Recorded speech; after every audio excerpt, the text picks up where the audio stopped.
अस्सलाम वालेकुम नाज़रीन, बातचीत टीवी के साथ मैं हूं आपका मेज़बान शाहिद अलमासी। आज हम बातचीत करेंगे इस्लाम के वो मर्द मुजाहिद, उस हीरो की यकम मुहर्रम हज़रत उमर रज़ी अल्लाह ताला का यौम शहादत के ऊपर बात करेंगे। वो उमर रज़ी अल्लाह ताला जिनके बारे में सरकार दो आलम सल्लल्लाहु अलैहि वसल्लम ने फरमाया कि अगर मेरे बाद कोई नबी होते तो वो हज़रत उमर रज़ी अल्लाह ताला होते। सरकार सल्लल्लाहु अलैहि वसल्लम ने दुआ मांगी कि या अल्लाह पाक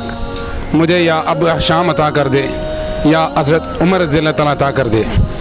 तो अल्लाह ताला ने इस्लाम की सरबुलंदी की खातिर हज़रत उमर रज़ी अल्लाह ताला को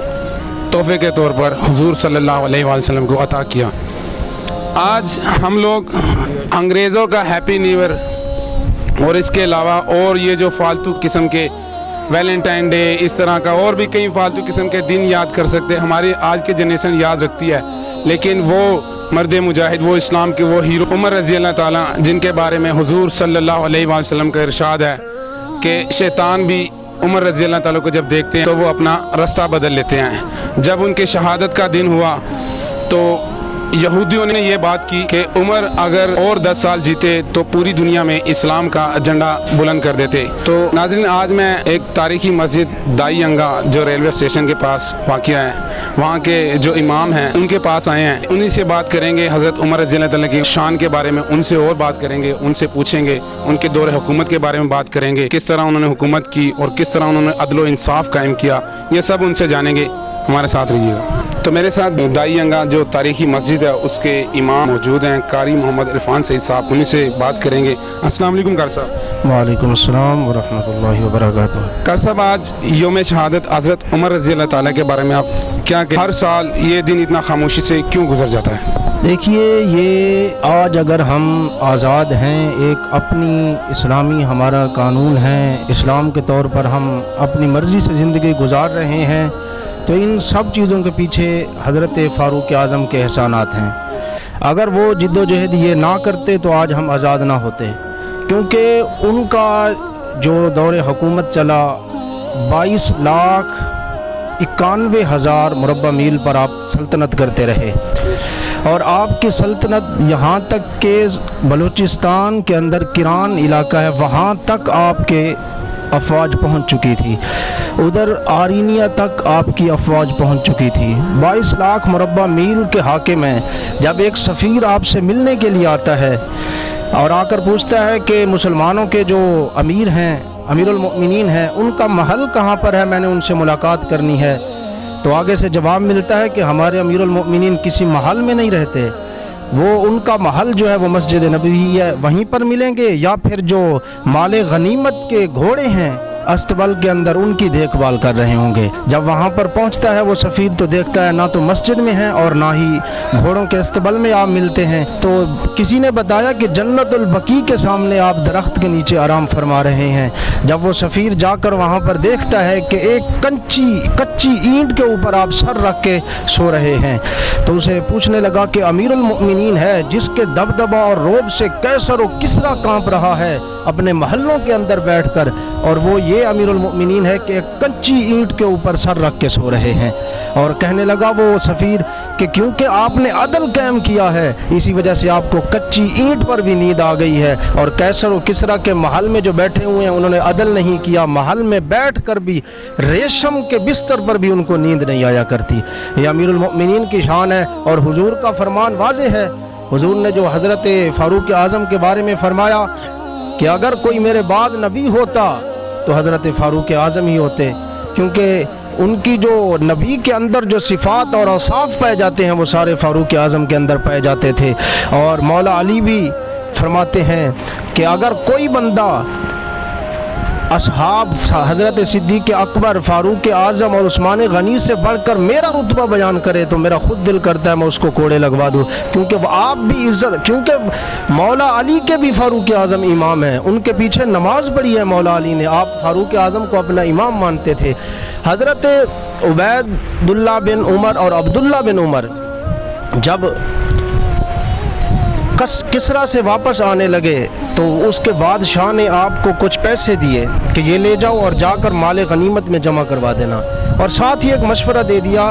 کہ ان پیسوں سے یہاں سے کچھ سامان خرید لو، کیونکہ یہاں پر سامان سستا ملتا ہے اور مدینہ شریف کے اندر وہ سامان مہنگا ہے، تو یہاں سے خرید لو، وہاں جا کر بیچ دینا، جو اوپر نفع آئے گا وہ تمہارا ہوگا، جتنی اشرفیاں میں نے دی ہیں یہ مال غنیمت میں جمع کروا دینا۔ تو انہوں نے کہا ہے ٹھیک ہے۔ اسی طرح انہوں نے وہاں سے مال خریدا اور جب مدینے میں آ کر بیچ دیا، اور جتنی اشرفیاں اس نے دی تھی وہ ساری کی ساری مال غنیمت میں جا کر انہوں نے بیت المال میں جمع کروا دی، باقی جو بچی اپنے پاس رکھ لی۔ ان کے والد حضرت فاروق اعظم کو پتہ چلتا ہے اور اپنے بیٹوں کو بلا کر پوچھتے ہیں میں نے سنا ہے کہ تم نے کوئی تجارت کی ہے، پیسہ کمایا ہے؟ وہ کہنے لگے ہاں ابا جی ہم نے پیسہ کمایا ہے۔ تو آپ فرمانے لگے نہیں، وہ پیسہ جو دیا گیا تھا وہ مال غنیمت کے لیے دیا گیا تھا، بیت المال میں جمع کرانے کے لیے، اس پر جو تم نے نفع کمایا ہے وہ بھی سارا بیت المال میں ہی جائے گا، تم اسے اپنے پاس نہیں رکھ سکتے۔ جب ان کے گھر کا اپنا ماحول یہ تھا، اپنے گھر کی اولاد کی تربیت یہ تھی، تو اب دیکھیے جب آپ گورنر کوئی مقرر کرتے کسی علاقے کا تو سب سے پہلے اسے کیا کہتے کہ تم ترکی گھوڑے پر سوار نہیں ہوگے، باریک کپڑے نہیں پہنو گے، اور جو ان کے اثاثات ہوتے، جو ان کے پیسے ہوتے، وہ سارا کچھ لکھ لیا جاتا کہ کتنے تمہارے پاس اثاثے ہیں، اور جب وہ معزول ہوتا یا ان کی مدت پوری ہوتی تو اس کے بعد دیکھا جاتا جو ان کے پاس فاروق اعظم کے پاس ریکارڈ ہوتا، اگر اس سے بڑھ کر اثاثے نکلتے تو آپ کہتے یہ سارے بیت المال میں جمع کروانے پڑیں گے، کیونکہ فاروق اعظم کا طریقہ بھی یہی تھا، ان کا اپنا طریقہ یہی تھا، اسی وجہ سے جو ان کا اپنا طریقہ تھا اسی طریقے پر وہ ساروں کو چلا رہے تھے۔ اور فاروق اعظم خود فرماتے ہیں وادی تہامہ سے گزر ہوا تو رونے لگے بچوں کی طرح۔ اصحاب نے پوچھا کہ کیا بات ہے، جوان مرد ہیں اور روتے ہیں بچوں کی طرح، کیا بات ہے؟ کہنے لگے کہ ایک وقت تھا کہ جب میرے والد خطاب مجھے 5 اونٹ دیا کرتے تھے کہ انہیں سیدھا کرو، چرا کر لاؤ، تو فرماتے ہیں میں ان 5 اونٹوں کو بھی ایک لین میں سیدھا کھڑا نہیں کر سکتا تھا، لیکن آج دیکھیں 22 لاکھ مربع میل پر میری حکمرانی ہے، میں نے سارے انسانوں کو ایک لین میں کھڑا کیا ہوا ہے، یہ حضور کے جوڑوں کی برکت نہیں ہے تو اور کیا ہے۔ اچھا کر صاحب، یہ جو آج کے دور میں جو گورنر راج اور گورنر نظام ہے یہ بھی حضرت عمر رضی اللہ تعالیٰ کے دور میں ہی سنا ہے، انہوں نے ایجاد کیا، اس کے بارے میں کیا کہنا؟ جیسے میں نے پہلے ہی عرض کیا کہ یہ بھی فاروق اعظم نے بیت المال بھی مقرر کیا، اس کے علاوہ گورنر بھی آپ نے ہی شروع کیے تھے، اب جس طرح فوج، پولیس، یہ ساری چیزیں فاروق اعظم نے ہی شروع کی تھی، ان کے دور خلافت سے ان چیزوں کا افتتاح ہوا تھا۔ صاحب آج کی جنریشن کو کیا کہنا چاہیں گے، کیا میسج دینا چاہیں گے؟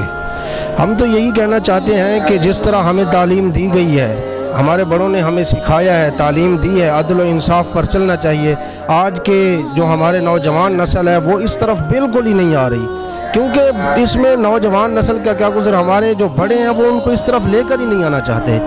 کتنے لوگ ہیں جو اپنے اولاد کو اس طرف لے کر آتے ہیں، اب آپ دیکھ لیں جتنے بھی اسکول اور یونیورسٹیوں کی طرف جا رہے ہیں وہاں پر کیا نہ تو فاروق اعظم کے بارے میں بتایا جاتا ہے، نہ خالد بن ولید کے بارے میں، نہ حضور کی ہستی، نہ غزوات، کس چیز کے بارے اس بارے میں کچھ بتایا ہی نہیں جاتا۔ یہ کون بتاتا ہے؟ دینی مدارس بتاتے ہیں، دینی لوگ جو دین سے تعلق رکھنے والے وہی بتائیں گے۔ تو جب وہ دین والوں سے رابطہ قائم کریں گے تبھی ان کو پتہ چلے گا کہ آج اگر ہم خوشحال ہیں تو اس کی اصل وجہ کون تھی۔ بہت بہت شکریہ کر صاحب، آپ نے اپنے قیمتی ٹائم میں سے ہمیں وقت دیا، بہت بہت شکریہ۔ تو جی ناظرین، یہ تھے ریلوے اسٹیشن کے پاس ایک تاریخی مسجد دائی انگا کے جو قاری عرفان محمد سعید صاحب، ان کے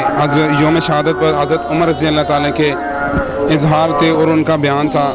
تو جی ناظرین، اس وقت کے حکمران حضرت عمر رضی اللہ تعالیٰ جو ہمارے صحابہ رسول تھے، ان کا آج کے حکمرانوں کے لیے ایک اقوال تھا